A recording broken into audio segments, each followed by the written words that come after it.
Ustaz ada saya petik 3 perkara yang Ustaz ungkapkan tadi ya. Yang pertama sekali iaitu untuk menjadi khairul ummah bukan daripada keluarga dulu tetapi daripada individu tu dulu. Ini bermakna individu kita sendiri harus ada kebaikan untuk membentuk khairul ummah dalam keluarga kita. Ini saya teringat firman Allah SWT apabila katakan kepada Adam AS, Qulna ya Adam uskun anta wa zawjukal jannah. Wahai Adam, tinggallah engkau. Allah SWT menggunakan perkataan anta dulu, baru zawjuh, barulah istri. Ini bermakna hampir-hampir Allah terangkan kita, yaitu Adam alaihissalam adalah pemimpin kepada istrinya untuk masuk ke dalam syurga. Betul Ustaz? Qulna ya Adam, uskun anta wa zawjukal jannah. Kalau kita lihat di dalam firman Allah lagi, ar-rijal qawwamuna 'alan nisa. Lelaki itu adalah pemimpin kepada manusia. Ini menunjukkan Allah memberikan kita setiap individu itu harus ada kebaikan. Terutama sekali adalah sang suami. Adalah suami kepada pemimpin keluarganya. Itu satu yang saya petik daripada ayat Al-Quran yang menunjukkan setiap individu itu harus ada, dan yang paling important sekali, paling penting sekali adalah sang suami ataupun lelaki yang membawa kepada kebaikan kepada keluarganya. Nah, kalau dia membentuk ini kebaikan, pastinya keluarganya juga akan mendapat kebaikan dalam konteks menjadi atau mendapat ciri-ciri khairul ummah. Nah, kedua, Ustaz mengatakan jangan pandang remeh dalam melakukan kebaikan. Memanglah kadang-kadang kita ini semua kebaikan kecil kita rasa macam tak perlu je. Betul tak? Tuan-tuan? Tuan-tuan? Betul tak betul? Kadang-kadang bila kita nak sebut salam pun kita berat. Betul? Paling-paling nanti kita jumpa kawan bukan kita beri salam, kita maki lagi ada. Betul tak betul? Tak nak jawab? Betul tak betul? Betul lah tu agaknya. Kadang-kadang nak beri salam, ada pula orang nak cuba beri salam lah. Saya hari ini aku berjanji, aku jumpa orang yang aku nak beri salam. Tak pernah dia lakukan demikian. Kawan memberi salam, Assalamualaikum. Jumpa ya, Assalamualaikum. Jumpa ya, Assalamualaikum. Ini satu kebaikan dia nak buat, tapi orang lain sangka lain. Dia ni dah gila kot. Tak pernah dia buat macam itu. Sekarang ni, Assalamualaikum dia jumpa. Gila isim kot. Kawan baru nak buat baik. Dah kena cap gila isim pula. Nah, jangan pandang remeh, Ustaz cakap. Jangan pandang remeh dalam melakukan kebaikan. Nah, ketiga Ustaz memberitahu kepada kita, iaitu jangan pecah belah. Dalam konteks ini saya teringat ayat suci Al-Quran. Wala tafarraqu wadhkuru ni'matallahi 'alaikum idh kuntum a'da fa'alafa baina qulubikum. Dalam ayat ini Allah katakan kepada kita, jangan kamu berpecah belah. Wala tafarraqu wa'tasimu bihablillahi jami'a wala tafarraqu. Allah kata, hendaklah kamu pegang teguh kepada Al-Quran dan jangan kamu berpecah belah. Untuk kita menjadi khairul ummah, umat yang satu. Nah, kalau kita pecah belah antara kita, saya rasa confirm kita tidak akan menjadi khairul ummah yang kuat, yang teguh, yang mempunyai kekuasaan yang tinggi.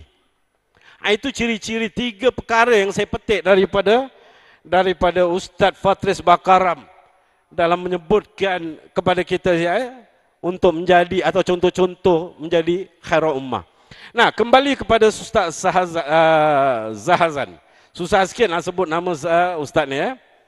Saya cuba-cuba dari tadi saya praktis. Zahazan. Ustaz Zahazan. Betul Ustaz Nah, Ustaz pun dah panas, dia duduk lama sangat. 2 soalan saya berikan kepada Ustaz Fatris, Ustaz Zahazan dah menunggu Ustaz. Nah, Ustaz Fatris telah mengatakan kepada kita bahwasanya untuk menjadi khairul ummah jangan meremehkan kebaikan, jangan berpecah belah, Jangan kita melakukan perkara-perkara yang selain daripada perkara yang menuju kepada khairat ummah. Nah, kalau seseorang itu memang dia orang Islam dan dia tidak melakukan ciri-ciri khairat ummah, apakah dia masih lagi dipanggil ummah? Itu satu soalan saya. Soalan saya yang kedua pula, di dalam konteks pendidikan, Allah katakan kepada kita dalam firman-Nya, orang yang berpendidikan ini tinggi darjatnya. Apakah pendidikan ini juga atau ilmu yang ada pada diri kita ini juga menjadikan kita mempunyai ciri-ciri khairat ummah? Bagaimana pula orang-orang yang tidak ada pendidikan? Apakah mereka juga khairat ummah? Ada 3 soalan, Ustaz. Tadi Ustaz dah sejuk sangat, ni sekarang kasih panas sikit. Dipersilakan, Ustaz. Assalamualaikum warahmatullahi wabarakatuh. Tuan Pengurusi, Sahibus Samahah, Dr. Fatris dan para hadirat yang dimuliakan Allah sekalian. Tuan-tuan, kalau kita lihat dalam Al-Quran, kata Tahir Ibn Ashur, beliau ni adalah seorang mufassir yang terkemuka dari utara Afrika. Beliau ada satu kitab tafsir namanya At-Tahrir wa Tanwir. Sebenarnya kalau kita kaji ummah ini, contoh yang paling baik adalah Nabi Muhammad sallallahu alaihi wasallam. Itu satu benda yang tidak boleh disangkal. Laqad kana lakum fi Rasulillahi uswatun hasanatun liman kana yarjullaha wal yawmal akhir wa dzakarallaha katsira. Contoh terbaik adalah Nabi Muhammad sallallahu alaihi wasallam. Rupa-rupanya rumusan kalau kaji ummah ni tuan-tuan, ada 2 perkara penting. Apa yang Sahibus Samahah Dr. Fatris sebutkan tadi, di samping itu, yaitu ummah ini adalah satu individu yang berjaya mengajak orang kelilingnya untuk jadi baik sepertinya. Ini yang jadi satu benda yang cukup ajaib.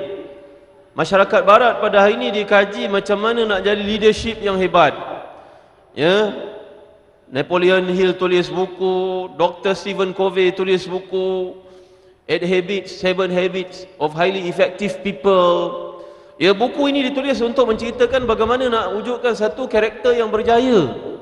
Dan akhirnya mereka menemui kejayaan itu pada Rasulullah sallallahu alaihi wasallam. Kerana tuan-tuan, dalam hidup ini kita tak boleh berjaya seorang diri, kita kena berjaya beramai-ramai. Tuan-tuan setuju tak saya sebut? Kalau tuan-tuan pergi ke Arab Saudi pada hari ini untuk buat ibadah haji, bukan? Ada orang Arab seorang je ni, Tuan-tuan pergi untuk buat ibadah haji. Saya tak pastilah tuan-tuan Singapura bagaimana treatmentnya. Tapi kalau kami dari Malaysia, ya Allah, dia buat kita ni, susah nak sebut lah tuan-tuan. Habis semua dia suruh tanggal. Kalau boleh, dengan kain ihram pun kena tanggal sekali. Ya, bila kita melalui perangai orang Arab seperti ini, kita rasa, ya Allah, macam manalah Nabi SAW berjaya membentuk mereka ni menjadi manusia yang gemilang, yang hebat dalam masa 23 tahun. Sampai Michael Hart berkata bahawa Muhammad SAW memang manusia paling unggul. Kerana orang keliling Nabi ni orang yang paling degil sekali tuan-tuan, orang Arab yang kita lihat perangainya pada hari ini. Ya, dia punya keangkuhan tu luar biasa. Kita masuk sini tahun depan dah berubah dia punya rule and term and condition.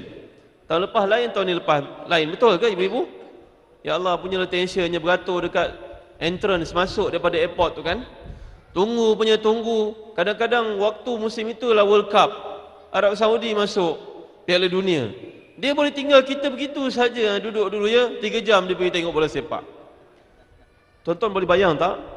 Macam mana Nabi Muhammad SAW dalam banyak kenangan Nabi berdepan dengan mereka. Pernah satu hari bila Nabi memberi kepada mereka ni hasil rampasan perang, datang seorang tarik baju Nabi sampai berbekas di sini. Ya, lalu Nabi telah bersabda, rahimallahu akhi Musa laqad uziya bi akthar min hadha fasabar. Allah merahmati Nabi Musa. Sebelum aku dulu dia telah disakiti oleh orang Yahudi lebih teruk daripada aku, tetapi dia bersabar. Tuan-tuan lihat kan, ini Nabi Muhammad sallallahu alaihi wasallam. Agak-agak kita duduk 14 hari tuan-tuan, saya pergi sebelum ni pergi haji baru balik ni. 2 hari balik, jemput datang ke Singapura. Saya teringat orang Singapura nak ikutkan tak nak datang, tapi teringat dekat Sahibus Samahah kita, saya datang juga tuan-tuan. Ya Allah, 14 hari tu rasa macam 14 tahun. Bukan kita tak suka tanah haram kedua-duanya sekali, tapi kita menghadapi gelagat orang Arab, kita punya benci lah tuan-tuan. Minta maaf lah bahasa yang paling tepat saya guna, meluat lah tuan-tuan. Betul tak? Meluat tuan-tuan rasa. Kita beli makanan dengan dia musim biasa 10 rial. Datang waktu peak season jadi 30 rial nasi itu, tidak ada ayam di dalamnya. Engkau nak ambil, tak nak ambil aku baling kau orang, dia kata. Tuan-tuan lihat, ini orang Arab. Macam mana Nabi Muhammad SAW berjaya memimpin dan membawa mereka menjadi umat yang terbaik, tuan-tuan.